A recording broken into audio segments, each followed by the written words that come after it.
কাল ভাইফোঁটা।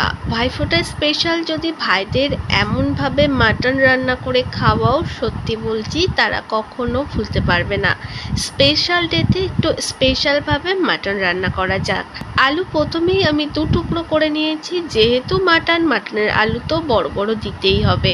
আলুগুলো নুন হলুদ মাখিয়ে কিছুটা পেঁয়াজ কুচি কুচি করে কেটে নিয়েছি, সঙ্গে আদা রসুন শুকনো লঙ্কা বেটে নিয়েছি। কড়াতে সর্ষের তেল দিয়ে তার মধ্যে তেজপাতা আর পেঁয়াজ ভেজে নিলাম। পেঁয়াজের কালার লাল হতে এলেই তার মধ্যে দিয়ে দিলাম বেটে রাখা মশলার কাঁচা গন্ধ চলে গেলে দিলাম হলুদ গুঁড়ো, স্বাদ মতো নুন। তার মধ্যে দিয়েছি খাসির মাংস।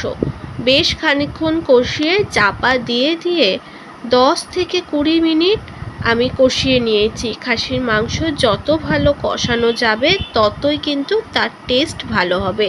তারপর আলু দিয়ে আবারও 5 মিনিট কষিয়ে গরম জল আমি রান্নাতে ব্যবহার করেছি। আলু মাংস ভালোভাবে সেদ্ধ হয়ে এলে ঝোল পরিমাণ মতো রেখে নামানোর আগে 4 থেকে 5টা এলাচ আমি ফাটিয়ে দিয়েছি।